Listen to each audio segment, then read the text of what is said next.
स्वागत है आपका मेरे YouTube चैनल गुरांग एकेडमी में। दोस्तों, मैं हूं प्रीतेश महाजन और आज आपके सामने लेके आया हूं क्लास 9 CBSE साइंस का chapter number first, that is a matter in our surrounding. इसके पहले इस चैप्टर पर मैं 2 वीडियो बना चुका हूं जिसकी लिंक मैंने डिस्क्रिप्शन में दे रखी है।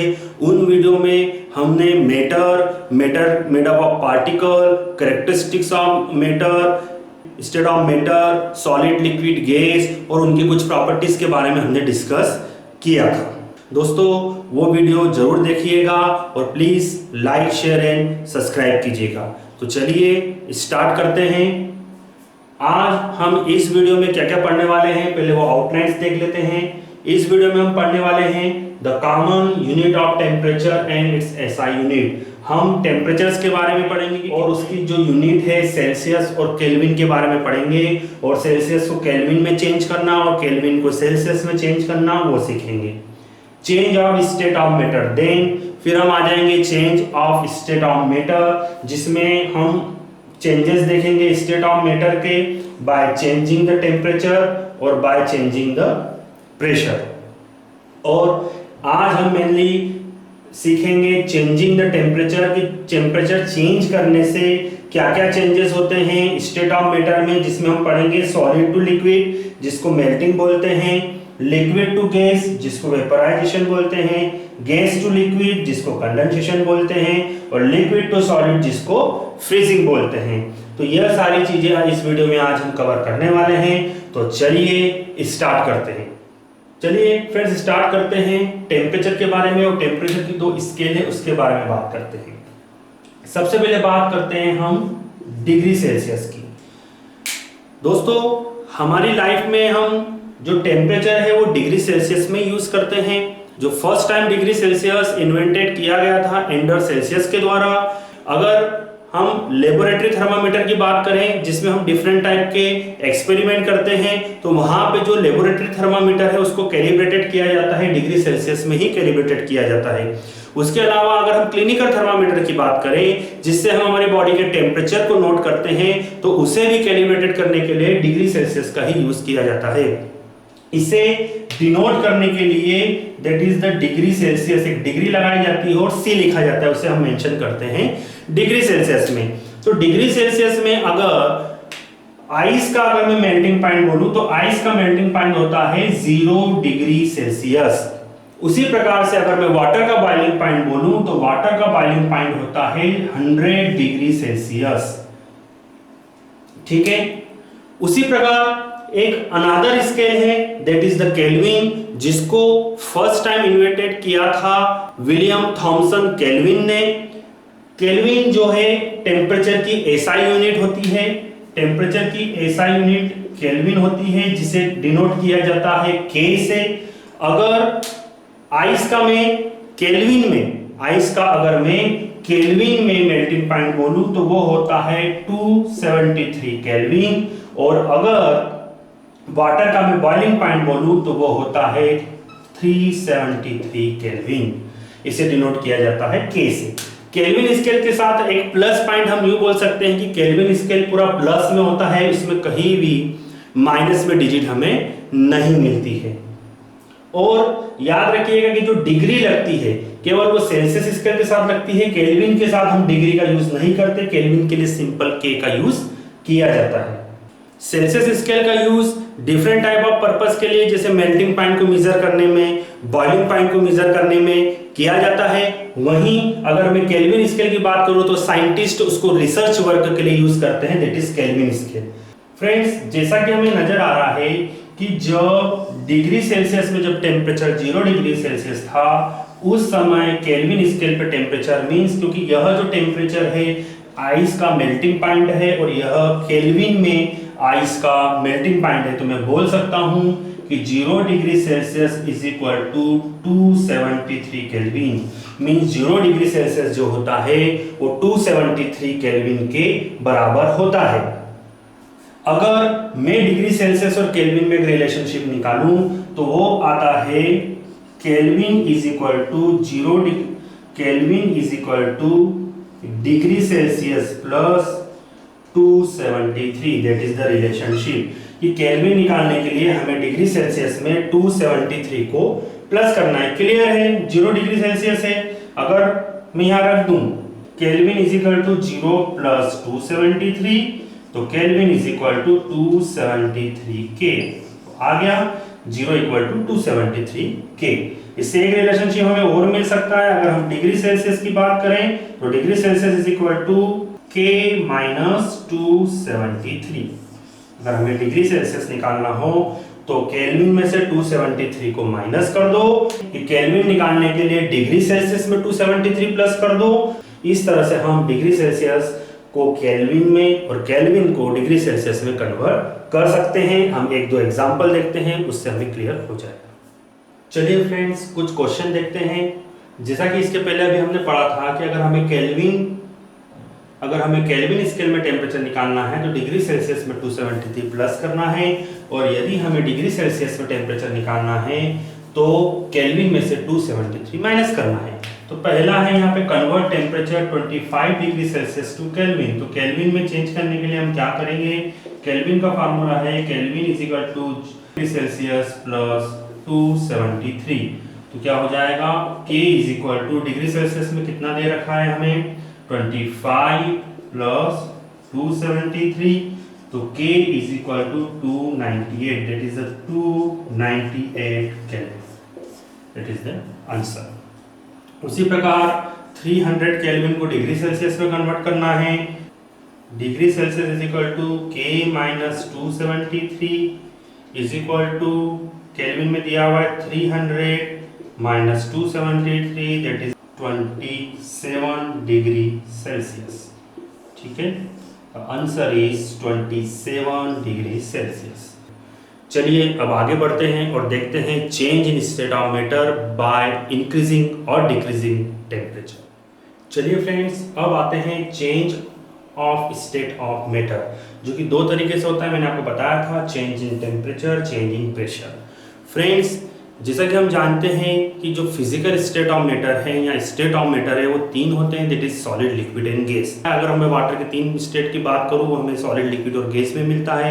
अगर वाटर को सॉलिड फॉर्म में मैं बात करूँ तो वो आइस के रूप में हमें नजर आता है। अगर मैं उसे लिक्विड में बात करूँ तो वो सिंपल हमें वाटर के रूप में नजर आता है, और अगर उसी का गैसियस फॉर्म की अगर मैं बात करूँ तो वो हमें स्टीम के रूप में नजर आता है।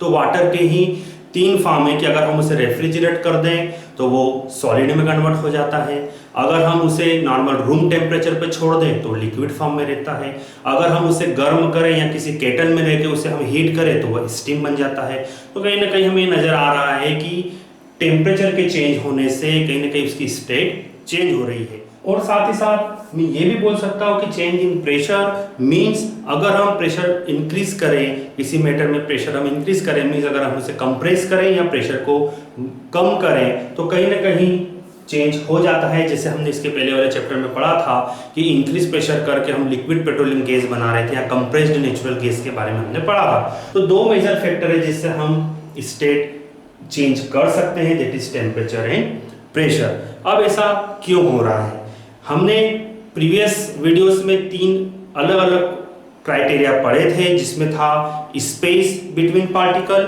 Force of attraction and movement of particle. तो कहीं ना कहीं टेम्परेचर और प्रेशर कम करने में या बढ़ाने में कहीं ना कहीं उन तीन जो मेजर फैक्टर है कि पार्टिकल के बीच की स्पेस, पार्टिकल के बीच का फोर्स ऑफ अट्रैक्शन और तीसरा जो हमारा था मूवमेंट ऑफ पार्टिकल, वो कंटिन्यूअसली चेंज हो रहा है। इसी कारण से हम बोल सकते हैं कि स्टेट वहां पर कहीं ना कहीं चेंज हो रही है। अब हम बोल सकते हैं कि state of matter mainly temperature and pressure पे डिपेंडेंट है। क्यों?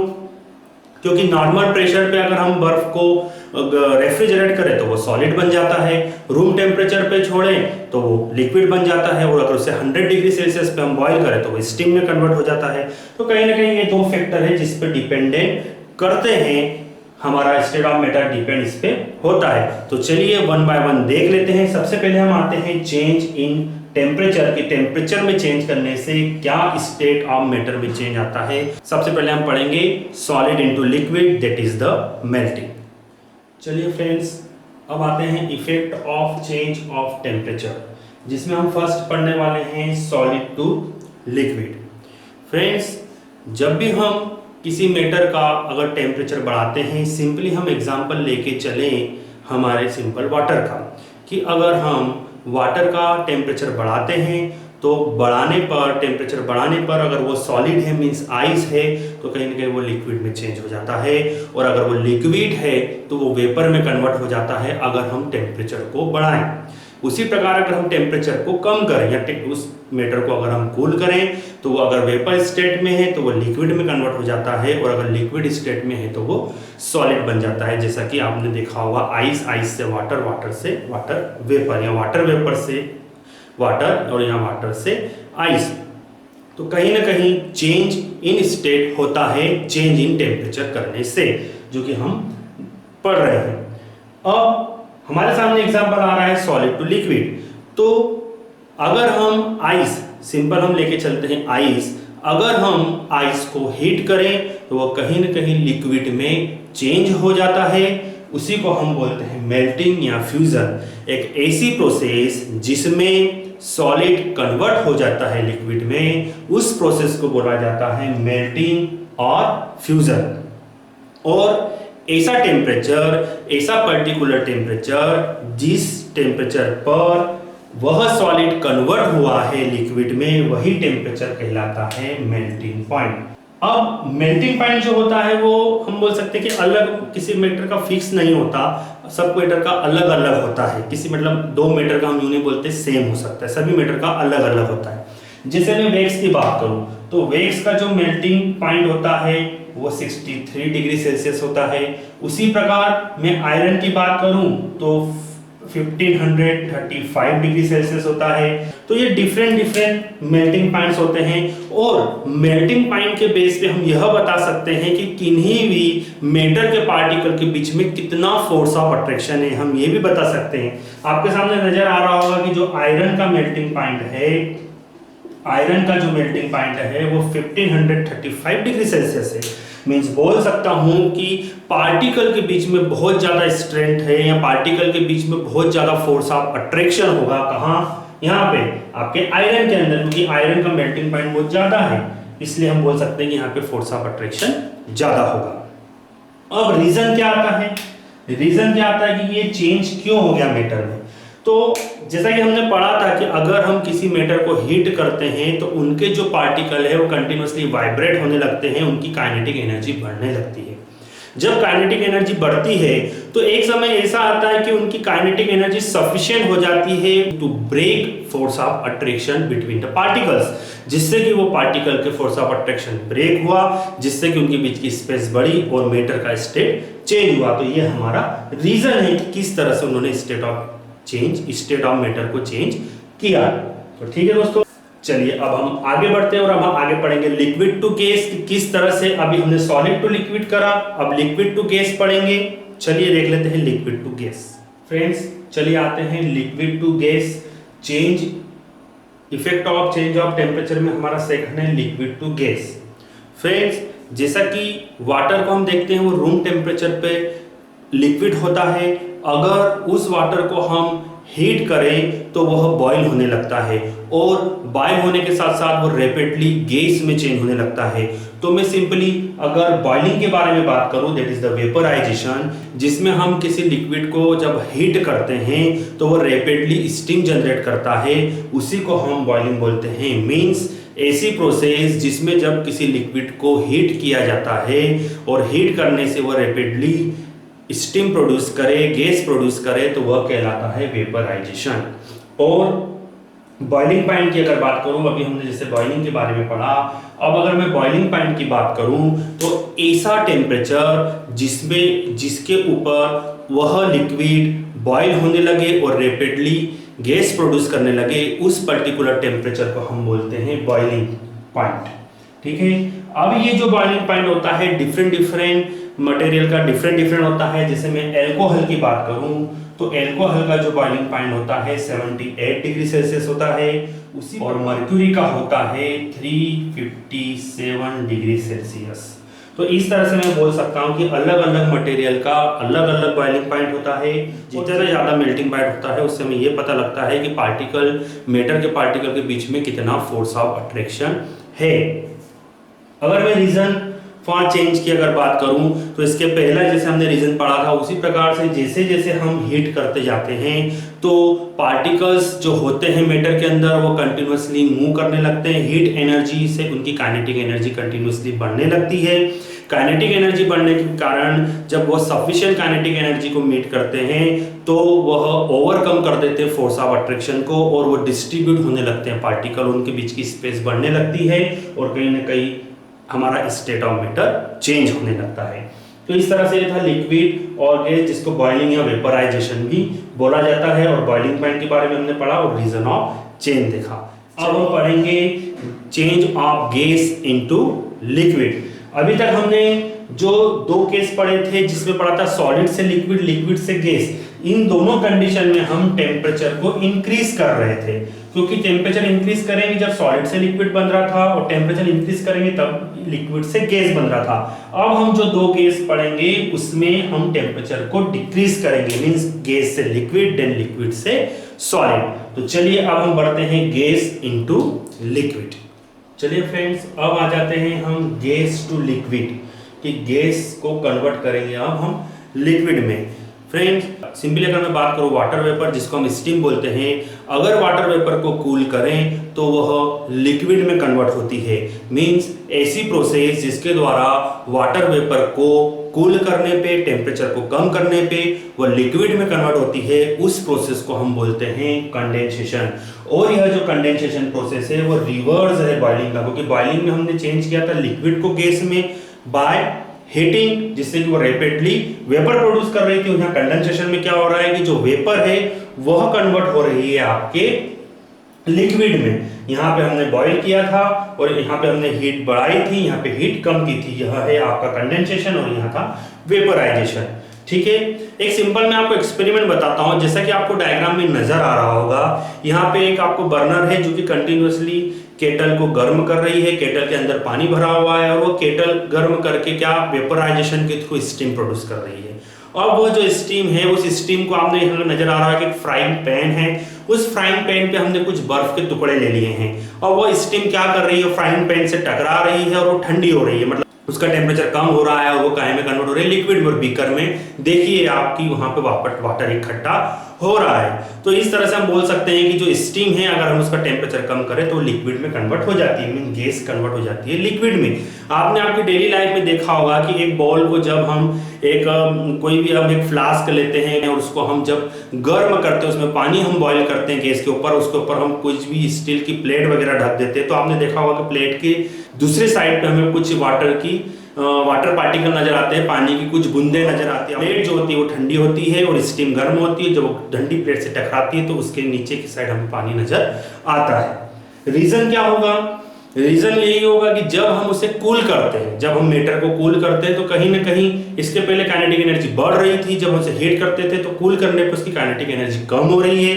कम होने के कारण जो पार्टिकल थे वो नजदीक आते हैं, काइनेटिक एनर्जी कम हो रही है जिससे नजदीक आते हैं, जिससे उनका फोर्स ऑफ अट्रैक्शन बढ़ने लगता है। तो जो दूर दूर पार्टिकल है वो पास आने लगते हो, तो कहीं ना कहीं तो गैस से वो क्या बने, लिक्विड, क्योंकि गैस में पार्टिकल ज्यादा दूर होते हैं, लिक्विड में पार्टिकल ज्यादा पास होते हैं, तो वो पास आने लगे, फोर्स ऑफ अट्रैक्शन बढ़ने लगा। तो ये रीजन है जिसके कारण वो चेंज होने लगे। तो यह आपके सामने था कि किस तरह से गैस में लिक्विड हुआ और क्या कंडेंसेशन होता है। अब हम आगे बढ़ते हैं और देखते हैं किस प्रकार लिक्विड चेंज होता है सॉलिड में, दैट इज फ्रीजिंग। चलिए फ्रेंड्स अब आते हैं लिक्विड टू सॉलिड।